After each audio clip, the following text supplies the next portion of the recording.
கிறிஸ்து இயேசுவில் மிகவும் அதிகமாக நேசிக்கப்படுகின்றவர்களே, மீண்டுமாக இந்த ஆகஸ்ட் மாதம் 7ஆம் நாளாகிய இந்த புதன்கிழமை வேளையிலே உங்களை சந்திப்பதில் மிகுந்த மகிழ்ச்சி அடைகிறோம். இந்த காலை நேர இறை தியானத்தை நாம் ஆரம்பிக்கலாம். நமது ஆரம்பம் பிதா, குமாரன், பரிசுத்த ஆவியின் நாமத்தில் உள்ளது. ஆமேன். ஜெபிப்போம். எல்லாம் வல்ல தந்தை, மகன், தூய ஆவியானவரே, இந்த ஆசீர்வதிக்கப்பட்ட மனமகிழ்வான இறைவா, காலை வேளைக்காய் நன்றி செலுத்துகிறோம். கடந்த போன இரவு முழுவதும் கிருபையாய் காத்தீர். கடந்த இரவில் நல்ல மழையை எங்களுக்கு தந்திருக்கிறீர். இந்த மழையினாலே என்னுடைய விவசாயம் ஆண்டவர் பெருகவும், என்னுடைய புல் பூண்டுகள் செழிக்கவும், ஆண்டவரே ஆடு மாடுகள், கால்நடைகள், மனிதர்கள் எல்லாரும் ஆசீர்வாதமாக இருக்கவும் கர்த்தர் நீர் கொடுத்த மழைக்காய் நன்றி. இன்னும் அதிகமான மழை எதிர்பார்க்கிறோம். இந்த நாட்களிலே என்னுடைய வயல்வெளிகளும், என்னுடைய ஆறுகளும், குளங்களும் நிரம்பி எங்களுக்கு நீர் ஆதாரங்களை என் தேவன் பெருக்க வேண்டும் என்று நான் ஜெபிக்கிறோம். இந்த நேரத்திலும் இந்த இறை தியானத்திலே உங்களுடைய வார்த்தை ஆண்டவர் நீர் தாரும் நாங்கள் கேட்கின்றோம். அடியாரை நீர் எடுத்து பயன்படுத்தும். இசைக்கருவை மீட்டுகின்ற சாரியம், பாடுகின்ற சாரியம், ஆண்டவர் இந்த வசனங்களை கேட்கின்ற யாவரையும் கர்த்தரை எடுத்து பயன்படுத்தும். இறை மைந்தன் இயேசுவின் மூலம் ஜெபிக்கிறோம் நல்ல பிதாவே. ஆமேன். காலை வேளையிலே நாம் கர்த்தரை துதிக்க 127வது பாடலாகி இயேசு ராஜா என்னை ஆளும் நேசா என்ற பாடலை சாரோடு இணைந்து பாடும்.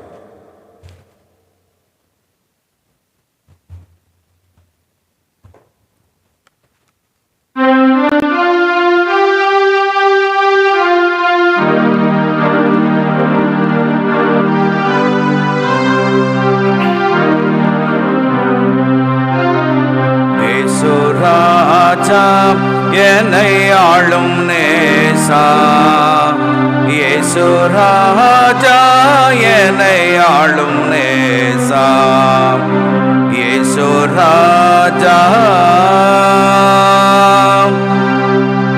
மாசில்லா மணியான மூச்சுடர் மேசியாரசே, மாசில்லா மணியான மூச்சுடர் மேசியாரசே, மனுவேலே மாமரை நூலே தேவ செங்கோலே இங்கனின் மேலே அன்பு செய் இயேசு ராஜா என்னை ஆளும் நேசா, இயேசு ராஜா என்னை ஆளும் நேசா, இயேசு ராஜா. தாவீது அரசன் மைந்தா நின் சரணம் சரணம் எந்தா, தாவீது அரசன் மைந்தா நின் சரணம் சரணம் எந்தா, சதனந்தா வானந்தா ஓ வந்தாள் மிக வந்தனம் வந்தனம் இயேசு ராஜா என்னை ஆளும் நேசா, இயேசு ராஜா என்னை ஆளும் நேசா, இயேசு ராஜா.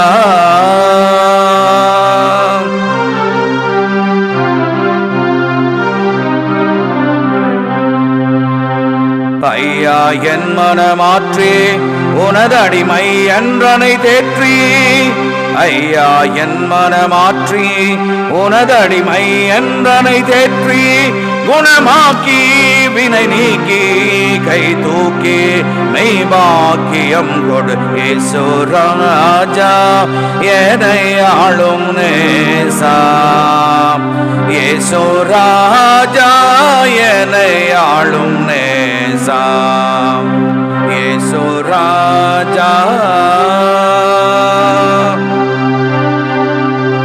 ಶುದ್ಧ ತಿರುತ್ತುವ ವಸ್ತುವೆ ಸುವಿಸೇಡ ಮಗತ್ತುವ ಕ್ರಿಸ್ತುವೆ, ಶುದ್ಧ ತಿರುತ್ತುವ ವಸ್ತುವೆ ಸುವಿಸೇಡ ಮಗತ್ತುವ ಕ್ರಿಸ್ತುವೆ, பரிசுத்தனே கரிசித்தனே ரட்சித்த அடிமைகள் நித்தியம் தோத்திரம் இயேசு ராஜா என்னை ஆளும் நேசா, இயேசு ராஜா என்னை ஆளும் நேசா, இயேசு ராஜா.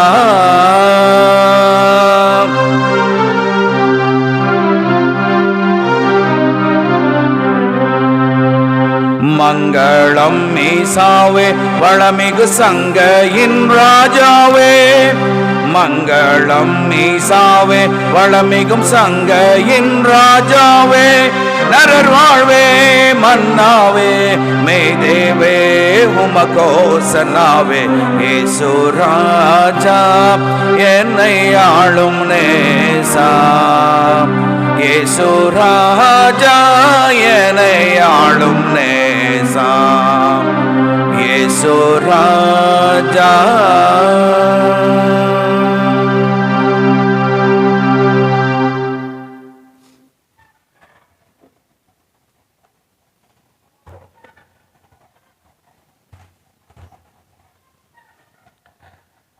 இயேசு கிறிஸ்துவில் மிகவும் அதிகமாக நேசிக்கப்படுகின்றவர்களே, மீண்டுமாக உங்கள் யாவரையும் இறைமைந்தன் இயேசுவின் திருப்பெயராலே இந்த மகிழ்ச்சியும் ஆசீர்வாதம் நிறைந்த காலை வேளையிலே சந்திப்பதிலே மிகுந்த மகிழ்ச்சி அடைகிறேன். கடவுளுக்கு நன்றி செலுத்துகிறேன்.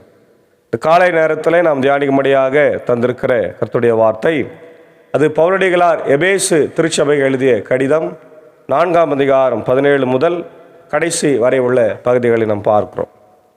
இந்த பகுதியில் ஆண்டவர் சொல்லுகின்ற அறிவுரை என்னவென்றால், பவுலடிகளார் உடைய திருச்சபைக்கு சொல்லுகிற அறிவுரை என்னவென்றால், பழைய வாழ்வும் புதிய வாழ்வும், பழைய வாழ்வும் புதிய வாழ்வும் என்ற ஒரு தலைப்பில் இந்த பகுதியில் கடவுளுடைய வார்த்தை நம்ம பார்க்கின்றோம். அன்பானவர்களே, எபேசு திருச்சபையில் இருந்த பிரச்சனையை நாம் பார்க்கின்றோம். அந்த திருச்சபையில் யூதர்களும் யூதர் கிறிஸ்தவர்களும் கிரேக்க கிறிஸ்தவர்களும் மற்ற கிறிஸ்தவர்களும் இருக்கிறார்கள். அங்கே பிரிவினைகள் இருக்கிறது, கருத்து வேறுபாடுகள் இருக்கிறது, அவர்களுக்குள்ள சண்டைகளும் பிரச்சனைகளும் இருப்பதனால ஆண்டவரை தொழுகை செய்வதில் திருச்சபையில் பிரச்சனைகள் ஏற்படுகிறது. அதனால் பவுலடிகளார் அந்த மக்களுக்கு அறிவுரை கூறுகிறார். நம்ம எல்லாரும் ஆண்டவருக்குள்ளே ஒன்றா இருக்கிறோம், அதனால் நம்ம ஒற்றுமையாக இருக்கணும். கிறிஸ்துவே திருச்சபைக்கு தலையாக இருக்கிறாரு, நம்ம எல்லாமே அவயவங்களாக இருக்கிறோம் அப்படின்னு நம்ம பார்த்து வருகிறோம். இந்த பகுதியில் ஆண்டவர் இன்னும் பவுலடிகளார் இன்னும் ஒரு படி மேலே போய், நம்ம எல்லாரும் பழைய மனிதனை களைந்து விட்டு புதிய மனிதனை நாம் தரித்து கொள்ள வேண்டும். எப்பவுமே பவுலடிகளார் ஒரு வார்த்தையை பயன்படுத்துவார், இன் கிரைஸ்ட், கிறிஸ்துவுக்குள் என்கின்ற ஒரு வார்த்தை. அப்போ கிறிஸ்துவுக்குள் என்ற அந்த வார்த்தை என்னவென்றால், ஆதலால் நான் ஆண்டவர் பெயரால் வற்புறுத்தி சொல்லுவது இதுவே, பிற இனத்தவர் வாழ்வது போல இனி நீங்கள் வாழக்கூடாது. அவர்கள் தங்கள் வீணான எண்ணங்களுக்கு ஏற்ப வாழ்கிறார்கள். அவர்களது மனம் இருள் அடைந்திருக்கிறது. அவர்களது பிடிவாத உள்ளத்தின் விளைவாய் ஏற்பட்ட அறியாமையின் காரணத்தால் அவர்கள் கடவுள் தரும் வாழ்வுக்கு புறம்பானவர்களாய் இருக்கிறார்கள். அவர்கள் உள்ளம் மரத்து போய் பேராசை கொண்டு ஒழுக்கக்கேடான செயல்களில் எல்லாம் ஈடுபட்டு தங்களை காம வெறிக்கும் உட்படுத்தினார்கள் என்பதை நம்ம பார்க்கிறோம். பழைய மனிதனாகிய இவர்கள் என்ன செய்கிறாங்க? கடவுளுக்கு விரோதமாய், ஆண்டவருக்கு விரோதமாய் பாவங்களை செய்கிறார்கள். என்னென்ன செய்கிறாங்க பாருங்க. நீங்கள் பிற இனத்தவர் வாழுகிற வாழ்க்கையை போல வாழக்கூடாது. பிற இனத்தவர் என்ன எப்படிலாம் வாழ்ந்தாங்க? விச்சாரம், வேசித்தனம், காம விகாரம், அக்கிரமம் எல்லாம் செய்தார்கள். அவர்கள் தங்கள் வீணான எண்ணங்களுக்கு ஏற்ப வாழ்ந்தார்கள். வீணான எண்ணங்கள். உலகத்தில் கடவுளுக்கு விரோதமான எண்ணங்கள், பதவி ஆசை, பண ஆசை, பொருளாசை, இல்லையா? மற்றவனை அழித்து விடலாம், மற்றவனை ஏமாற்றி விடலாம் என்ற ஆசை, இவை எல்லாத்தில் வாழ்ந்தாங்க. அதெல்லாம் அதனால் அவனுடைய மனம் எப்படி இருக்குதான்? இருள் அடைந்திருக்கிறது. இன்னைக்கு கூட நிறைய மக்களை நம்ம பார்க்குறோம். வெளியே பார்க்கும்போது நம்ம இடத்துல ரொம்ப மகிழ்ச்சியாக பேசுகிறாங்க, அன்பாக பேசுகிறாங்க, எப்படி இருக்கிறீங்க, நல்லா இருக்கீங்களான்னு கேட்குறாங்க. ஆனால் உள்ளத்தில் நாம் பார்க்கும்போது உள்ளத்தில் ஒன்றை வைத்து வெளியிலே ஒன்று பேசுகிறார்கள். உள்ளொன்று வைத்து புறம் வந்து பேசுவது. அப்போ உள்ளத்தில் இருக்கிற அந்த தூய்மை, அக தூய்மை அவங்களுக்கு சந்தோஷமாக மகிழ்ச்சியாக இல்லை என்பது தான் இங்கே மிக முக்கியமான ஒரு காரியமாய் நாம் பார்க்க முடிகிறது. ஆகவே தேவனுடைய பிள்ளைகளை பவுலடிகளார் என்ன அர்ஜ் பண்ணுறாருன்னா, நீங்கள் உள்ளத்தின் விளைவாய் ஏற்பட்ட அறியாமையின் காரணத்தினால கடவுள் தரும் வாழ்வுக்கு புறம்பாய் இருக்கிறீங்க. கடவுள் தரும் வாழ்வுக்கு நீங்கள் புறம்பாய் இருக்கிறீங்க. அதனால் ஆண்டவருடைய வார்த்தையை நீங்கள் மறந்துட்டு இருக்கீங்க. உங்கள் வாழ்க்கையில் தூய்மை இல்லை, உங்கள் வாழ்க்கையை பரிசுத்தம் இல்லை. பழைய வாழ்வையே, பழைய ஆதாமாகிய அவன் என்ன பண்ணான்? கீழ்ப்படியாமல் போனான். கடவுள் வார்த்தைக்கு கீழ்ப்படியில், கடவுள் சொன்னதுக்கு விரோதமாக செய்தான், கடவுளை நம்பவில்லை. இவை எல்லாவற்றிலும் நாமும் அப்படியே இருக்கிறோம் என்பதை பவுல் இங்கே சுட்டி காண்பிக்கிறார். அப்படியே உள்ளங்களெல்லாம் மரத்து போயிருக்கிறார் இல்லையா? உள்ளங்களெல்லாம் மரத்து போய் சத்தியத்தை கேட்பதற்கு அவர்கள் செவிகள் இல்லாமல் போயிருக்கிறது. பேராசை கொண்டிருக்கிறார். இன்னைக்கு உண்மையாகவே எல்லாரும் நிறைய பேர் நம்ம என்ன செய்கிறோம்? இருக்கிறதை விட்டு விட்டு பேராசை கொண்டிருக்கிறோம். பேராசைனால நம்முடைய வாழ்க்கையை இழந்திருக்கிறோம். பேராசை பெரு நஷ்டத்திலே போய் முடிகிறதாக நம்ம பார்க்கின்றோம். ஒழுக்கக்கேடான செயல்கள் இவையெல்லாம் ஒரு நீதிமொழிகள் புத்தகம் நமக்கு எப்படி அறிவுரை சொல்லுகிறதோ அதுபோல இந்த புத்தகம் நமக்கு அறிவுரை சொல்லுகிறது. அப்போது நீதி நெறிகளில் இல்லாமல், ஒழுக்கம் இல்லாமல் கடவுளை மறந்து போனால், 6ஆம் கற்பனைக்கு விரோதமாக விபச்சாரம், வேசித்தனம், காம விகாரங்களை செய்தார்கள். அதுக்கப்புறம் பார்க்குறோம், ஆனால் நீங்கள் கிறிஸ்துவை பற்றி கற்று அறிந்தது இதுவல்ல, உண்மையில் நீங்கள் இயேசுவை பற்றி கேள்விப்பட்டதும் கற்றறிந்ததும் அவரிடமுள்ள உண்மைக்கு ஏற்றதாகவே இருந்தது. எனவே உங்களுடைய முந்தின நடக்கையை பற்றி தீய நாட்டங்களால் ஏமாந்து அழிவுறும் பழைய மனிதனுக்குரிய இயல்பை களைந்து விடுங்கள். பார்த்தீங்களா? பழைய மனிதன் எப்படி இருக்கிறான்? ஏமாற்றுக்காரனாக இருக்கிறான், காம விகாரணக்காரனாக இருக்கிறான், கொலை செய்கிறவனாக இருக்கிறான் இல்லையா? கடவுளுக்கு விரோதமானவனாக இருக்க, அவனை என்ன பண்ணுங்க? களைந்து போடுங்கள். புது மனிதனை தரித்து கொள்ளுங்கள் இல்லையா? அழிவுறும் மனிதனுக்குரிய இயல்பை களைந்து விடுங்கள். உங்கள் மனப்பாங்கு புதுப்பிக்கப்பட வேண்டும். கடவுளது சாயலாக படைக்கப்பட்ட புதிய மனிதருக்குரிய இயல்பை அணிந்து கொள்ளுங்கள். இயல்பு உண்மையான நீதியிலும் தூய்மையிலும் வெளிப்படும். அப்போது கடவுளது சாயலாக படைக்கப்பட்ட மனிதன் கடவுளுடைய நீதியை சொல்கிறார் இல்லையா? இயல்பு கடவுளுடைய இயல்பு, மனிதனுடைய இயல்பை அணிந்து கொள்ளுங்கள். கடவுளுடைய இயல்பையும் படைக்கப்பட்ட புதிய மனிதனுடைய இயல்பையும் அணிந்து கொள்ளுங்கள். பழைய மனிதனை களைந்து விடுங்கள் என்று ரொம்ப அழகாக சொல்கிறார். அது எப்படி இருக்குன்னா, உண்மையிலும் நீதியிலும் தூய்மையிலும் வெளிப்படும். ஆமென். புதிய மனிதன் எப்படி இருக்கிறான்? உண்மையாக இருப்பான், நீதியாக இருப்பான், நேர்மையாக இருப்பான், தூய்மையாக இருப்பான். இதுதான் கடவுள் நமக்கு கொடுக்கிற பெரிய ஆசீர்வாதமாக இருக்கிறது. 2வது பகுதி பார்க்கும்போது புதிய வாழ்வுக்கான விதிமுறை. புதிய வாழ்வுக்கான விதிமுறை எப்படியெல்லாம் வாழணும் அப்படின்னு பார்த்தீங்கன்னா, ஆகவே பொய்யை விளக்கி ஒருவரோடு ஒருவர் உண்மை பேசுங்கள். பொய்யை விளக்கி ஒருவரோடு ஒருவர் என்ன பண்ணோம்? உண்மை பேசுங்கள். ஏனெனில் நாம் யாவரும் ஓர் உடலில் உறுப்புகளாக இருக்கிறோம். சினமுற்றாலும் பாவம் செய்யாதிருங்கள், பொழுது சாய்வதற்குள் உங்கள் சினம் தனியட்டும் அப்படின்றார். அப்போது கோபம் கொள்ளாதீங்க. யார் மேலே நீங்கள் என்ன பண்ணாதீங்க? கோபம் கொள்ளாதீங்க. அப்படி கோபம் கொண்டாலும் நீங்கள் பாவம் செய்யாதிருங்க இல்லையா? சூரியன் அஸ்தமிப்பதற்கு முன்னதாகவே உங்களுடைய கோபம் தனிய கடவுது என்று அழகாக இங்கே சொல்லுகிறார். அப்போது இன்றைக்கி வாழ்க்கையில் நிறைய பாவத்திற்கு காரணம், கொலைக்கு காரணம் இன்றைக்கு கோபமாக இருக்கிறது. சின்ன சின்ன விஷயங்களுக்கெல்லாம் இன்றைக்கி நிறைய பேர் கோபப்படுறாங்க இல்லையா? வாலிப பிள்ளைகள், வயதானவர்கள், முக்கியமாக வாலிப பிள்ளைகள் கோபம் இன்றைக்கி நிறைய மரணத்தில் போய் முடிகிறதை நம்ம பார்க்கிறோம். பெற்றோர்கள் விரோதமாக செய்கிற தவறுகள் இல்லையா? தன்னுடைய சொந்த நண்பர்களுக்கு உடன் பழகுகிற மக்களுக்கு விரோதமாய் செய்கிற பாவம், இவையெல்லாம் எதனால் வருகிறது? கோபம். கோபத்தினால மனிதனுடைய குணம் அழிந்து போகிறது, அவருடைய கேரக்டர் இல்லை லாஸ்ட் ஆகுது. அப்போ character is lost, everything is lost. Health is lost, something is லாஸ்ட்னு சொல்கிறாங்க. ஆனால் character is lost, everything is lost. அப்போ குணம் அழிந்து போகக்கூடிய ஒரு இடமாக இருப்பது கோபம். கோபம் வராதபடி நம்மளை காத்து கொள்ள வேண்டும் என்று சொல்லப்படுகிறது. அடுத்தது பார்க்குறோம், அழகைக்கு இடம் கொடாதீர்கள். அழகை என்று சொன்னால் பிசாசு. பிசாசுக்கு இடம் கொடாமல் இருங்கள். பிசாசுக்கு நீங்கள் இடம் கொடுத்தீர்கள் என்று சொன்னால் உங்கள் வாழ்க்கை அவன் அழித்து விடுவான். திருடர் இனி திருடாமல் இருக்கட்டும், மாறாக தேவையில் உழல்வோருக்கு பகிர்ந்து கொடுக்க தங்களிடம் பொருள் இருக்கும் வகையில் தாங்களே தங்கள் கைகளால் நேர்மையோடு பாடுபட்டு உழைக்க வேண்டும். நேர்மையோடு பாடுபட்டு உழைக்க வேண்டும். அப்படி உழைத்தால்தான் அவங்க வாழ்க்கையில் எல்லா ஆசீர்வாதங்களையும் பெற்றுக்கொள்ள முடியும் என்று சொல்லுகின்றார். மாத்திரமல்ல, கெட்ட வார்த்தை எதுவும் உங்கள் வாய் நின்று வரக்கூடாது. கேட்போர் பயனடையும்படி தேவைக்கு ஏற்றவாறு அருள் வார்த்தைகளை பேசுங்க, நல்ல வார்த்தைகளை பேசுங்க. இன்னைக்கு நிறைய பேர் ஆலயத்துக்கு வருகிறவர்களும் சரி, ஆலயத்திலிருந்து வெளியே வந்தாலும் சரி, பல இடங்களிலே தேவையற்ற வார்த்தைகளை நம்ம விடுகிறோம், கெட்ட வார்த்தைகளை நம்ம பேசுகிறோம். நம்ம ஏற்கனவே நம்ம சொன்னோம் நேற்று தினத்தில் கூட இல்லையா, நாவை காக்க வேண்டும். நாவை காக்கவில்லை என்று சொன்னால் உண்மையாகவே நம்ம அழிந்து போவோம்.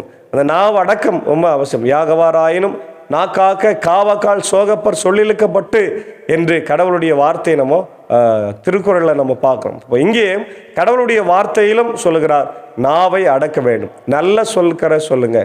நிறைய பேர் தீய சொற்களை அல்லது மக்களுக்கு விரோதமான சொற்களை பேசி மனதை புண்படுத்துகிறார்கள். இன்றைக்கி நிறைய நம்ம செய்திகளெல்லாம் பார்க்குறோம். இவர் அதை பேசிட்டாரு, இவர் அதை பேசிட்டாரு, இவருக்கு விரோதமாக பேசிட்டாரு, இவர் அதற்காக கேஸ் போட்டுக்கிறாரு, இப்படி தான் நம்ம பார்த்துருக்கோம். அப்போது மனதை புண்ணாக்குகிற, மனதை ரணமாக்குகிற வார்த்தைகளை நாம் பேசுவதனால இன்றைக்கி மக்களுக்குள்ள நிறைய பிரச்சனைகள் இருக்குது. அப்போ வார்த்தைகளை நாம் பார்த்து சரியாய் நிதானித்து பேசும்போது அது உண்மையாகவே ஆசீர்வாதமாக இருக்குது. நல்ல வார்த்தைகளை பேசுங்கள். கடவுளின் தூய ஆவியருக்கு துயரம் வருவிக்காது இல்லையா? கண்டிப்பாக அது ரொம்ப முக்கியமான ஒரு வார்த்தை.